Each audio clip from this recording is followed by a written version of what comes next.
사도행전 14장 19절부터 28절까지 말씀 함께 읽습니다. 유대인들이 안디옥과 이고니온에서 와서 무리를 충동하니 그들이 돌로 바울을 쳐서 죽은 줄로 알고 시외로 끌어내치니라.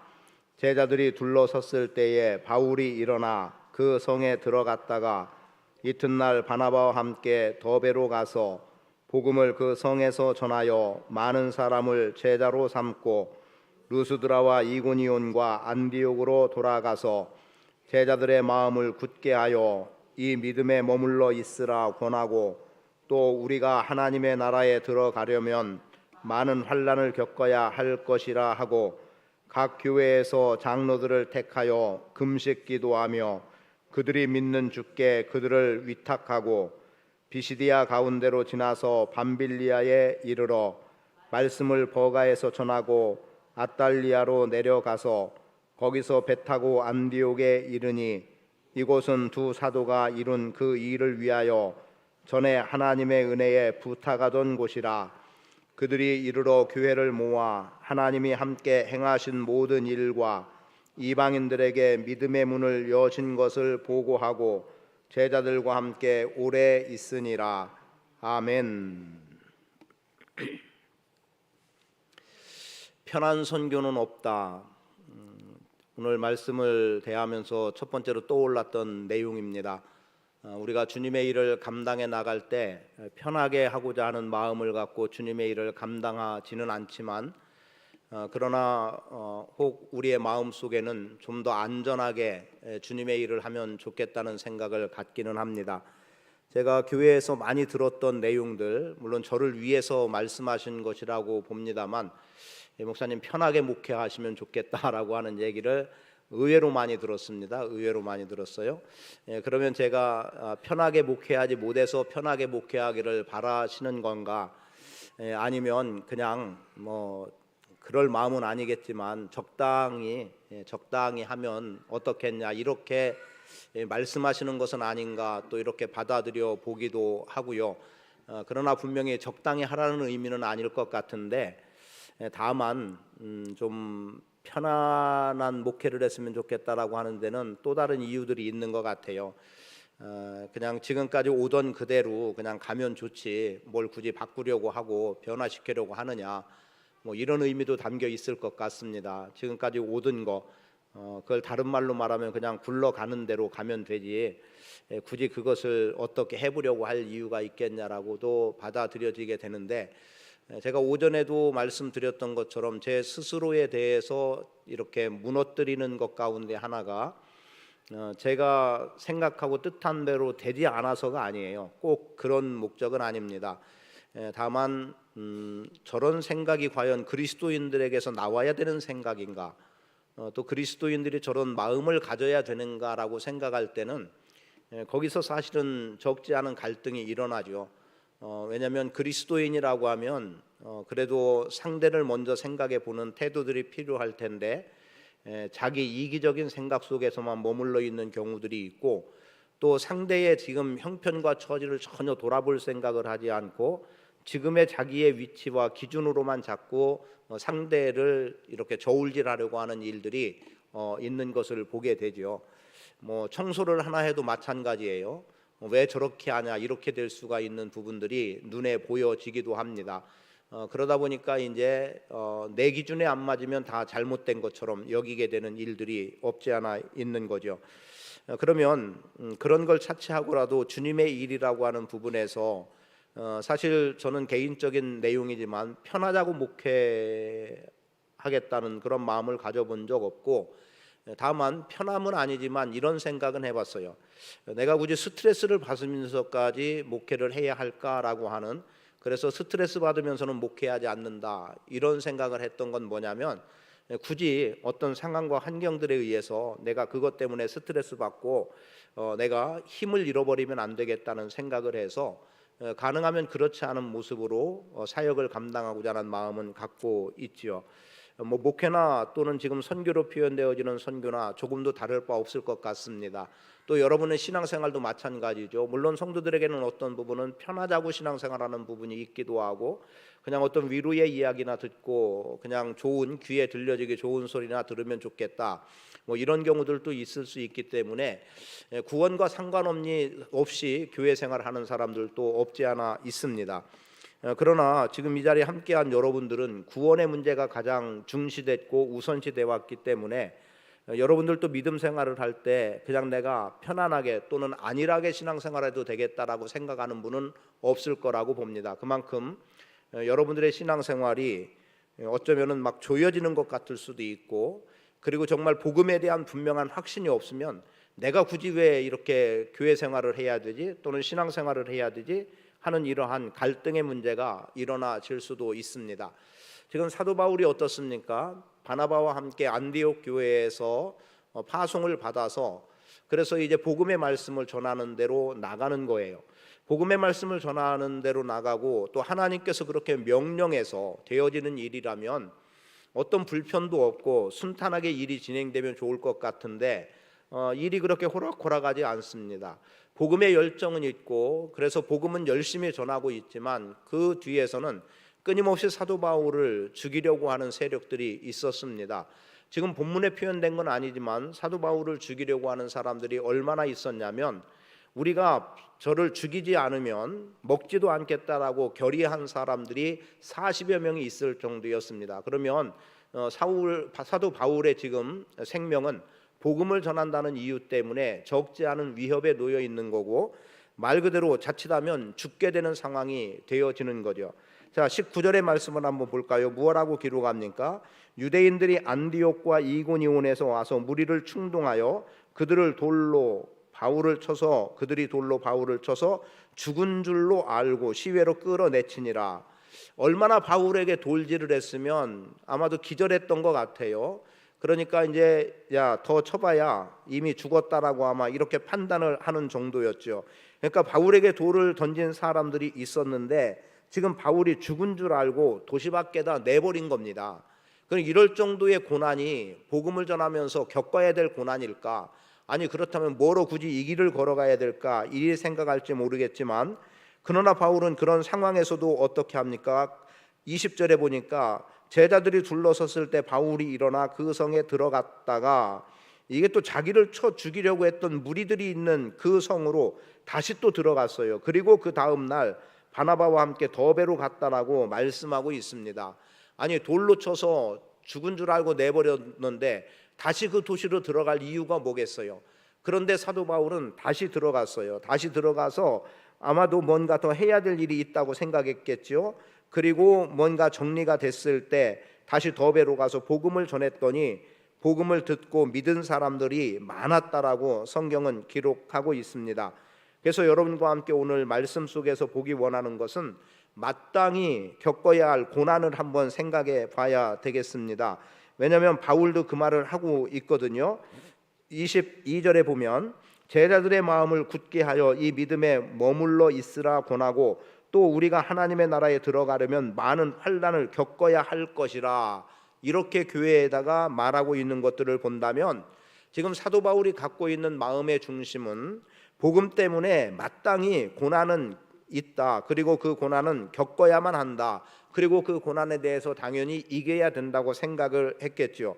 그래서 편한 선교는 없다 해서 먼저 그냥 생각하는 거예요. 마땅히 겪어야 할 고난을 우리는 생각하기를 원합니다.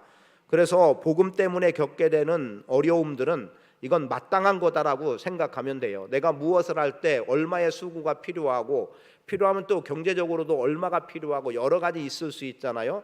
그런 것 마땅히 그만큼을 투자하지 않으면, 그만큼을 제시하지 않으면 될 수 없는 일처럼 오늘 우리가 복음에 대해서도 고난을 당하는 것들에 대해서 마땅히 당할 고난이라고 여긴다면 어떤 고난도 우리는 이길 수 있다고 봅니다.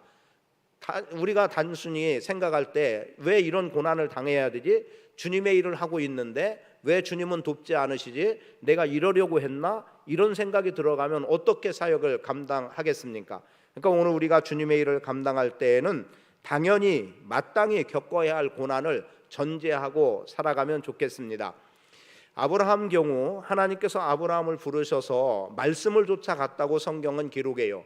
그리고 그가 가는 곳마다 단을 쌓고 여호와의 이름을 불렀다라고 말합니다. 참 훌륭한 신앙의 모습이죠. 그런데 후에 성경에 기록된 내용으로 본다면 후에 되어지는 일이지만 이미 하나님께서는 아브라함에게 그 길을 보여주셔서 들어간 곳이 바로 가나안이었습니다. 그러나 나중에 이스라엘 백성들이 애굽의 종로를 하고 난 이후에 주어진 내용이 젖과 꿀이 흐르는 가나안 땅을 그들에게 주겠다고 했어요. 그러나 아브라함에게는 그 땅을 주겠다라고 말씀으로 전제해 놓은 것은 없어요. 그러나 하나님께서 우리는 알지 못하지만 아마도 아브라함에게는 그러한 마음이 들어가도록 말씀해 주셨을 수도 있겠다 싶어요. 분명한 것은 어쨌든 말씀을 쫓아갔고 히브리서 기자는 갈 바를 알지 못하고 갔다라고 한다면 사람의 생각과 판단으로는 어디일지 몰라도 하나님은 분명히 아브라함이 머물러야 할 곳을 가게 하신 거예요.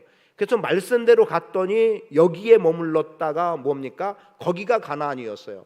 그래서 하나님께서 아브라함을 부르실 때 이미 그의 뿌리로부터 그의 허리로부터 나오는 모든 자손들이 다 가나안 땅에 들어가서 살게 될 것을 아브라함에게도 이미 알게 하셨다라고 봅니다. 자, 어쨌든 그런 상황이 됐는데 아브라함이 가나안 땅에 도착했어요. 도착해 보니까 어떤 일이 일어났죠? 그 땅이 흉년이 들었다라고 성경은 기록합니다. 그 흉년이 들어서 아브라함이 그 흉년의 상황을 벗어나기 위해서 애굽으로 내려갔다가 애굽에서 아내를 누이라고 속이게 되는 부끄러운 수치를 경험하는 내용들이 기록이 돼 있음을 보게 되죠.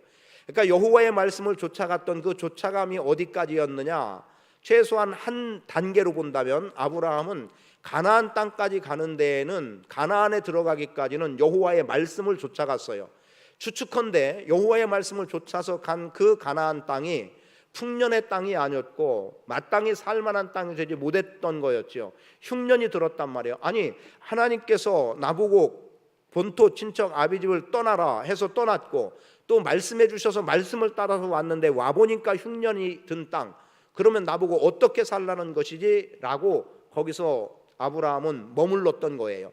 그러니까 결국 어떻게 해야지라고 이 머무른 생각이 결국은 애굽으로 가면 되겠다라는 판단을 한 거죠.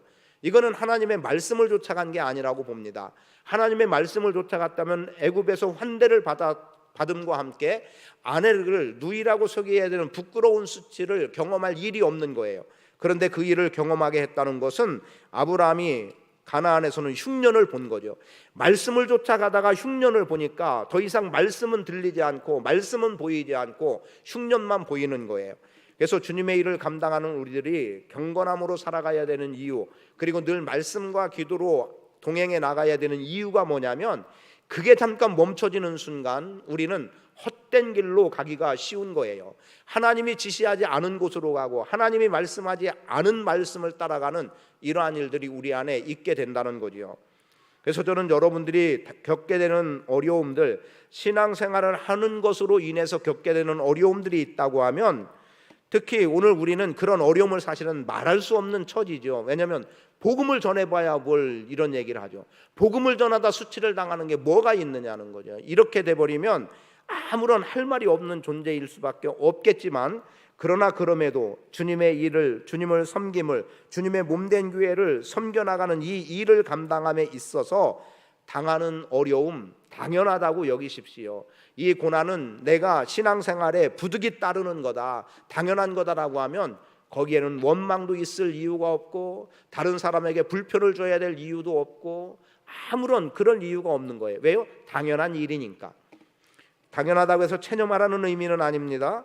이것이 결과적으로는 어떤 일로 나타나느냐?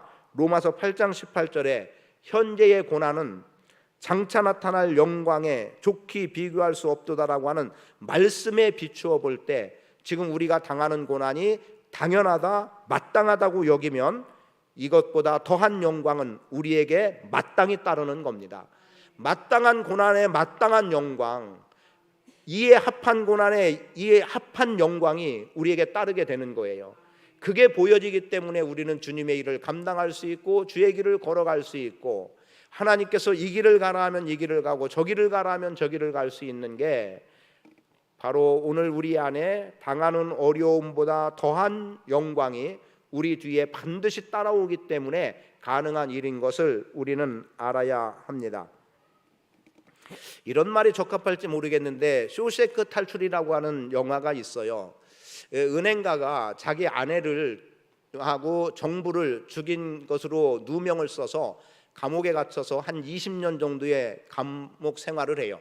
그런데 뒤늦게 돌아온 어떤 한 죄수에 의해서 듣게 됐는데, 전에 어떤 죄를 많이 지은 사람이 자기가 그동안 범죄한 걸 막 자랑스레 이야기를 한 거예요. 그런데 얘기를 듣다 보니까 이 주인공이라고 해야 되나요? 이 사람의 사건하고 똑같은 거예요. 은행가를 이렇게 죽였는데 남편이 누명 쓰고 감옥에 간 걸.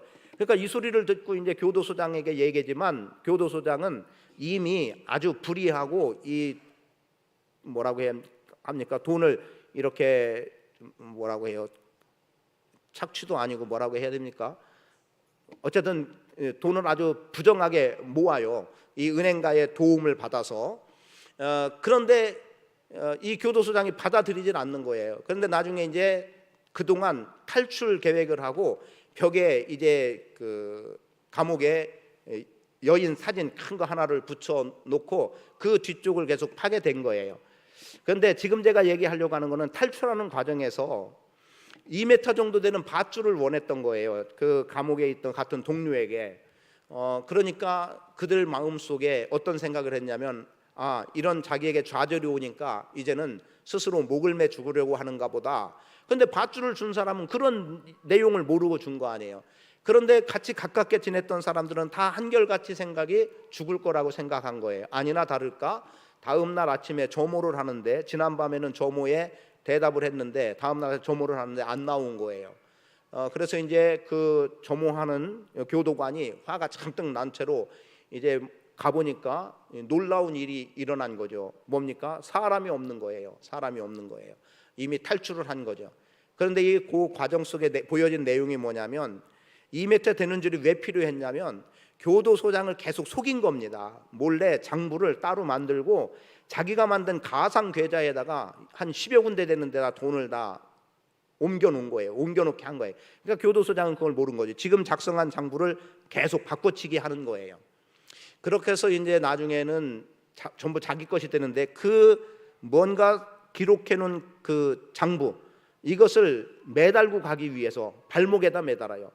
그런데 그 악취나는 하수구라고 해야 됩니까? 여기를 지나가는데 얼마나 고통스러워요. 500여 미터 되는데. 근데 발에는 이만한 뭉치가 달려 있어요.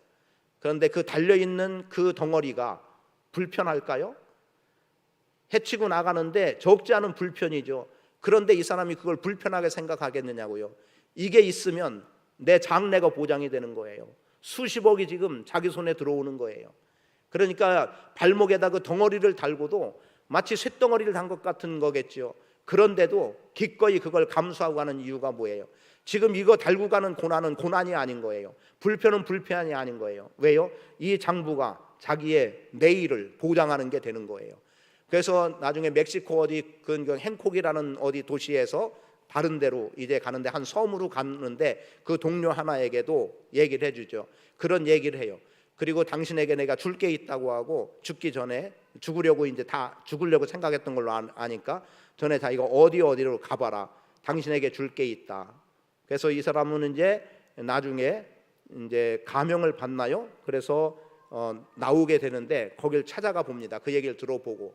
그게 한 10여 년 또 시간이 지나는 것 같아요. 그런데 가보니까 자기에게 편지 하나를 써놓고 약간의 돈을 놓은 거예요.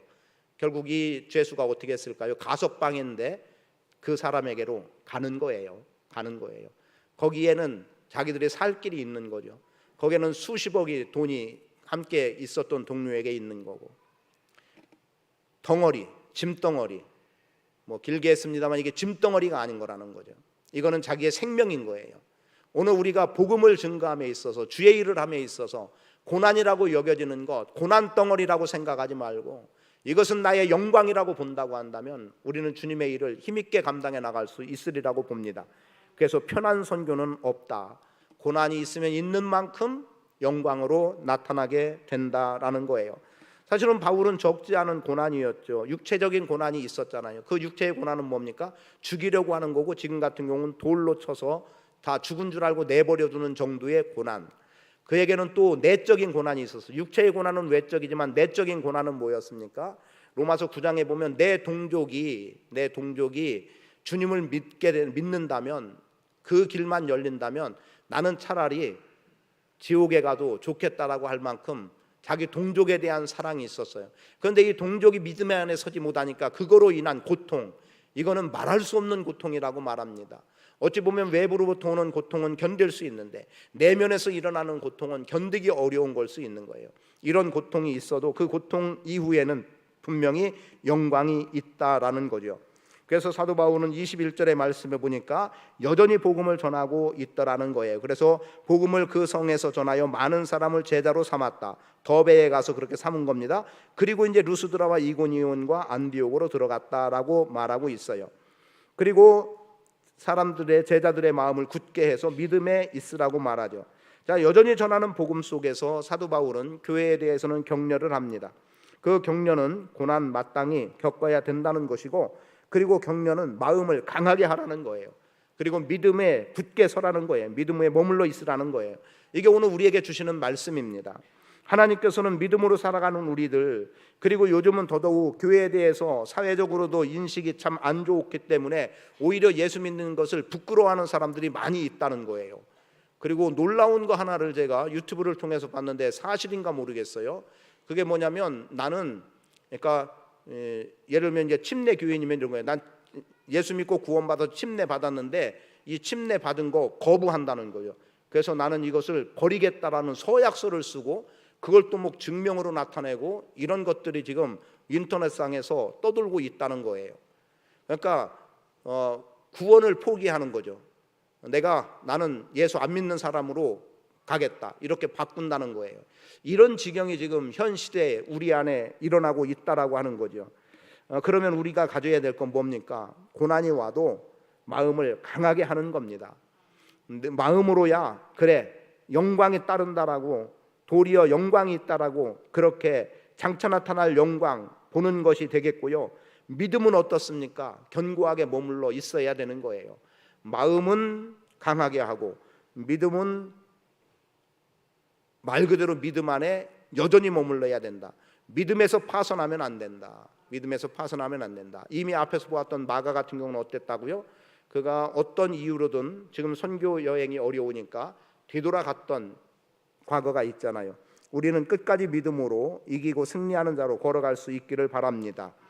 그런 속에서 여러분 누구라도 오늘 말씀을 중하게 한 분이라도 받으면 좋겠다는 마음으로 전해드려요. 23절의 말씀이에요. 각 교회에서 장로들을 택하여 금식 기도하며 그들이 믿는 주께 그들을 위탁하고 라는 겁니다.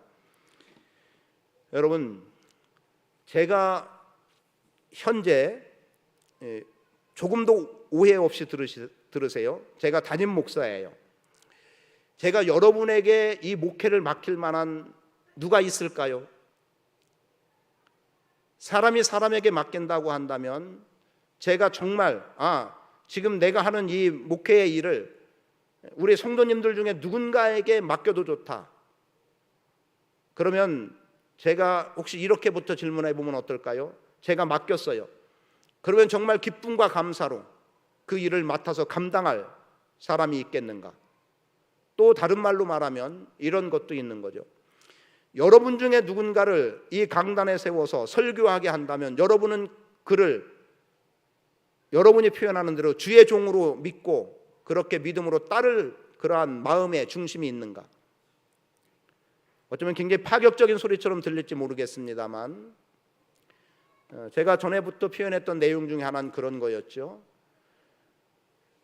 제가 혹시라도 주일을 포함해서 선교의 일을 가든 또 다른 어떤 일 때문에 주일을 제가 비우게 된다고 할 때 굳이 뭐 신학교 교수나 아니면 또 다른 누구 목사를 부르는 게 아니고 여러분 중에 누군가가 이 강단을 책임져 줄 수 있으면 좋겠다는 거죠. 그게 가능하겠느냐는 거예요. 그런 일꾼이 우리 교회에 있느냐는 거죠. 저는 있어야 된다고 보는 거예요. 있어야 된다고 보는 겁니다. 디모데후서 2장 2절에 보면 또 네가 많은 증인 앞에서 내게 들은 바를 가르치라는 거예요. 충성된 자에게 가르쳐라. 그러면 그가 또 다른 사람을 가르칠 수 있으리라 라고 말합니다. 여러분 중에 하나님의 말씀으로 온전하게 무장이 되고 주님의 일을 감당하고 하나님이 무슨 일을 맡겨도 감당할 사람이 있어야 되는 거예요. 우리 교회 안에. 어떻게 보면 제가 할 일은 그거여야 될지도 몰라요. 전체 성도를 대함보다 누구 한두 분이라도 정말 믿음 안에 굳게 서서 교회를 목양해 나갈 수 있는 일꾼을 세우면 또 다른 누군가가 또 세워지는 거예요. 지금 사도 바울의 상황은 지금 요즘 우리의 상황과는 다르죠. 우리의 어떤 현실의 문제나 또는 우리의 문화적인 배경하고는 다르죠. 지금 사도 바울은 그 많은 고난 속에서도 많은 교회들이 세워졌잖아요. 그래서 지금 교회들에게 거기에서 이제 장로들을 세웠다는 거예요. 장로들을 세워서 그들에게 교회를 맡긴 거죠. 왜? 바울이 곳곳에 교회에 세워졌는데 혼자 다 목회 못 하잖아요. 그러니까 곳곳에다가 장로들을 세워서 그들이 교회를 이끌어가게 책임지게 했단 말이죠. 우리 안에 그럴 분이 있느냐는 거예요. 여러분 안에 그러실 만한 헌신이 있느냐는 거죠. 저는 맡길 수 있고 여러분은 거기에 아멘하고 감당할 수 있는 이런 모습이 우리 안에 있을 수 있겠느냐는 거예요. 저는 편한 선교는 없다 두 번째로 말씀드리는 것, 여러분이 교회를 목양할 수 있을 만큼의 자리에 서도록 믿음으로 견고하게 세워나가고 여러분 자신을 세우고 그리고 누구에게라도 신앙의 본을 보이는 모습으로 살아가는 성도들이 우리 교회 안에는 많이 나올 수 있기를 바라요. 그리고 제가 어디 출타하거나 하지 않고 이 자리에 앉는다 하더라도 여러분 중에서 최소한 1년에 한 번이라도 여러분 중에 누군가가 여기에서 말씀을 전할 수 있는 분이 나오면 좋겠어요. 그냥 마지못해서 그냥 한 시간 어떻게 해보는 게 아니라 정말 그런 심정으로 말씀을 전할 그러한 분들이 나왔으면 좋겠어요. 가능할까요? 가능할까요? 그러면 좋겠습니다. 그래서 우리 교회가 정말 성도들 간에 서로 믿음의 신뢰가 있는 모습, 저분의 믿음이면 내가 내 목숨 걸고라도 따를 수 있겠다. 제가 조금 전에 잠깐 천주교는 이런 제도구나라고 생각했던 게 뭐였냐면, 우리나라 추기경 중에 지금 바티칸에서 생활하는 분이 있더라고요.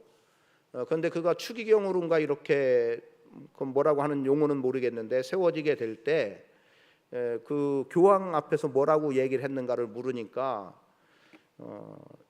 교황과 교회를 위해서 목숨을 걸고 헌신하겠습니다 이랬다는 거예요.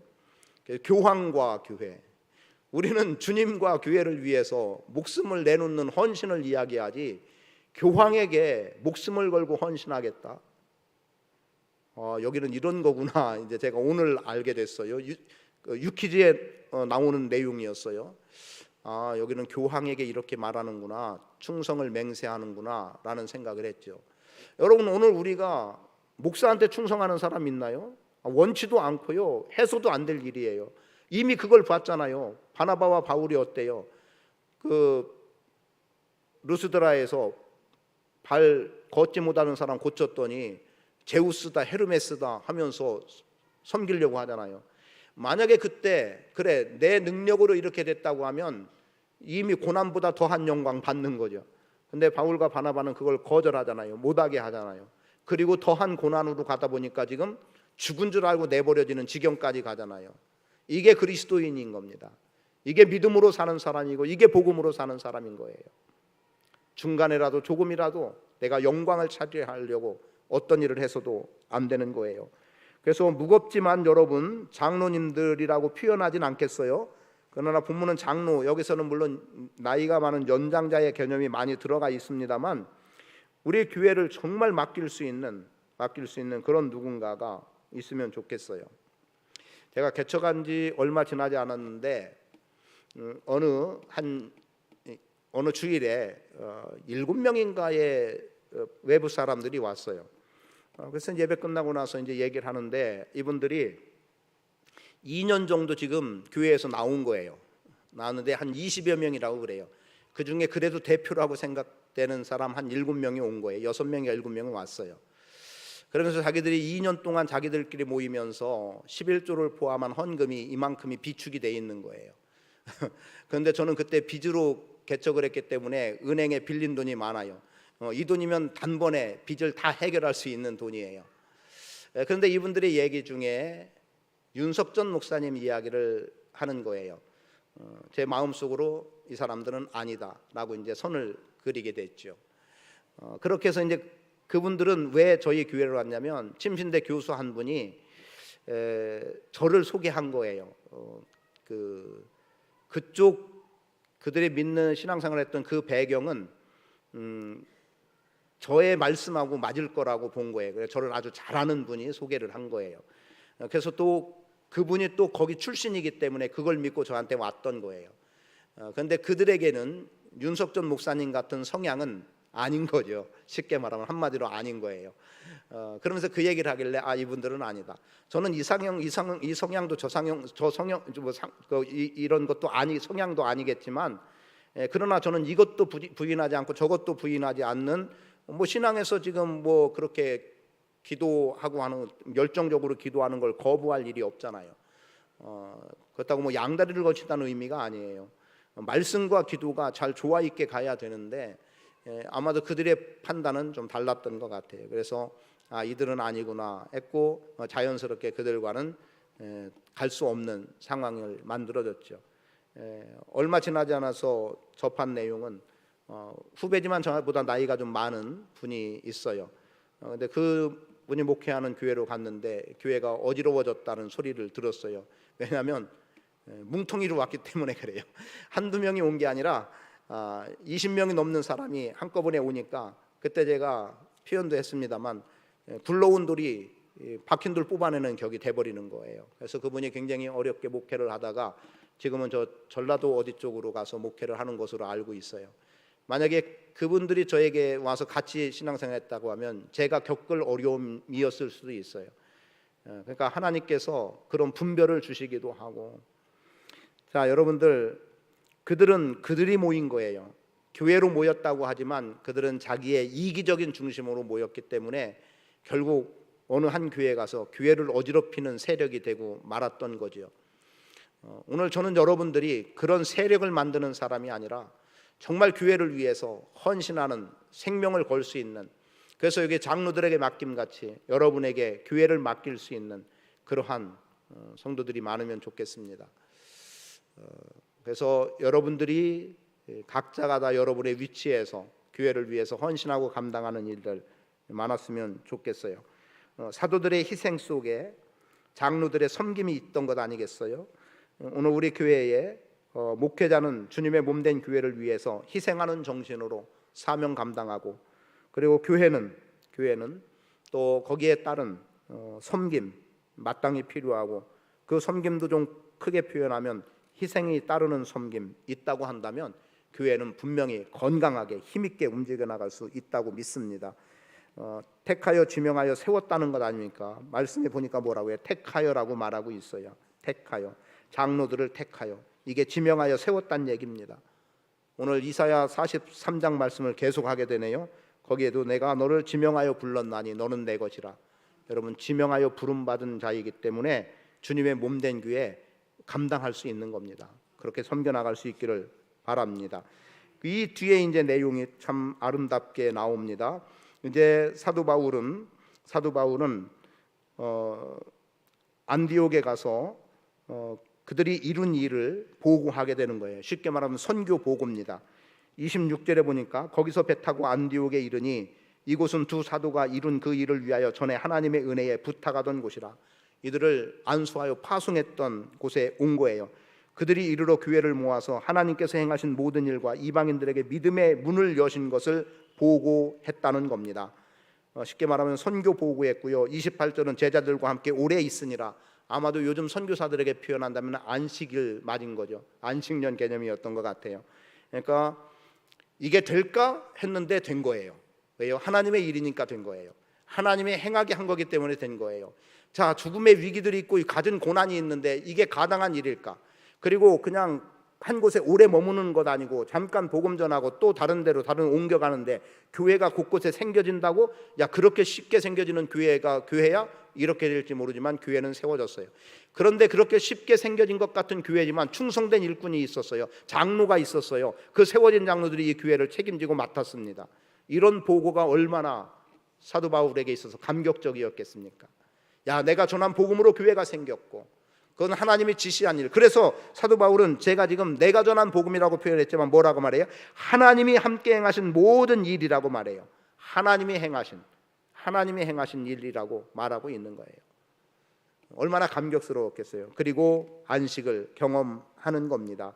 은혜에 헌신했던 곳, 여러분 여기 아닙니까? 지금 여러분 우리 교회에서 오래 신앙생활 하신 분은 50년 하셨잖아요. 그죠? 지금이 51주년 개념이니까 50년, 40년, 30년 신앙생활 해왔어요. 여기가 은혜에 헌신한 곳인데, 그런데 여기 아닌 다른 데가 눈에 보입니까? 여기 아닌 다른 곳에서 할 수 있는 게 있으리라고 봅니까? 없는 거예요. 여기가 여러분이 생명을 걸고 끝까지 세워나갈 교회인 겁니다. 지키는 게 아니에요. 계속 세워나가는 거예요. 교회는 계속해서 세워지는 겁니다. 이만큼 됐으니까 보존하자가 아니에요. 교회는 계속해서 끊임없이 변화돼야 되고요, 바뀌어져야 되는 거예요. 이미 완성된 교회는 없어요. 완성된 교회는 없어요. 주님 오실 때까지 이 땅의 교회는 미완성입니다. 계속 지어져가는, 세워져가는 교회이기 때문에 그렇습니다. 여러분 여기에 헌신하시기를 축복합니다. 그래서 하나님께서 행하신 일을 보니까 그 일이 뭐라고 표현되냐면 믿음의 문을 열어주셨다는 거예요. 누구에게? 이방인들에게도 믿음의 문을 열어주셨다.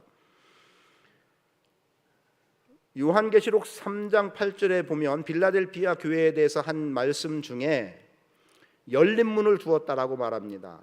그래서 제가 관주 설교를 할 때는 항상 거기를 인용하는데 그 열린 문이라고 하는 열린 문에 시옷자가 붙어 있어요.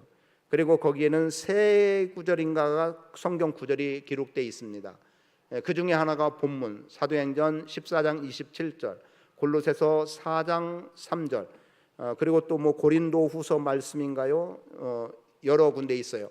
그런 내용들에 보면은 뭐라고 기록이 되어 있냐면 복음의 문, 이방의 복음 전할 문, 공유하고 광대한 문, 이런 말씀들이 기록이 되어 있습니다.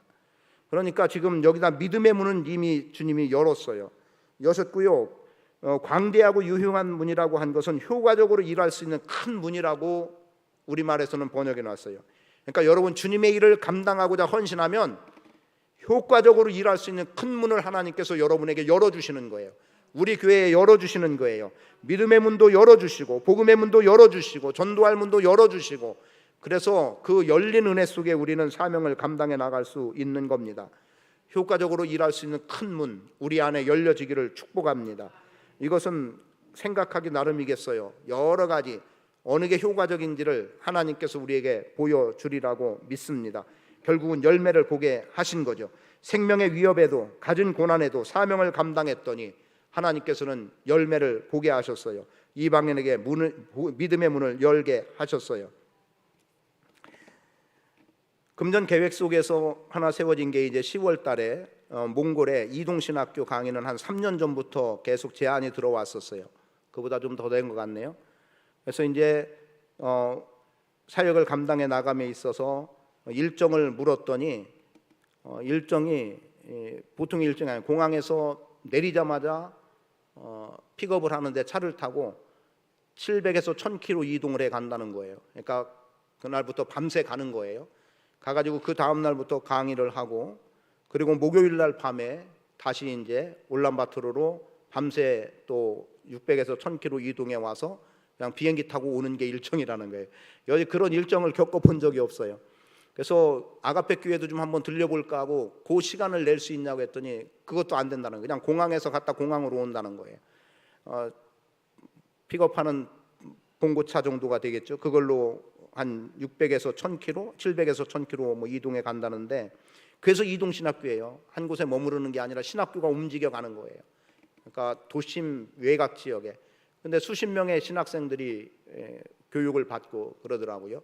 근데 거기에 이제 어느 지역인지 명확하게 제가 전달받지는 못했는데 어쨌든 그렇게 이동해 가야 된다는 얘기를 들었습니다. 편한 선교 없어요. 무슨 선교를 하든 편한 선교 없습니다. 아마도 가장 힘든 여정이 될 것 같다는 생각을 하기도 해요. 쉼이라고는 전혀 없을 일주일의 여정일 것 같아요. 기도해 주시면 좋겠고요. 편한 선교 없다는 것 마음에 두고 있고 그 열매를 보기를 원하고 하나님께서 또 어떻게 일을 이루어 나가실지를 또 기대해 보는 겁니다.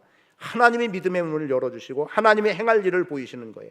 그 은혜로 살아가기를 축복합니다. 말씀 이렇게 정리합니다. 복음에 헌신하십시오. 주님의 몸된 교회에 헌신하십시오. 하나님이 행하시는 일 반드시 여러분 각자와 우리 모두에게 보게 하시는 일이 일어나게 될 줄 믿습니다. 그 은혜로서는 복된 삶 되시기를 축복합니다.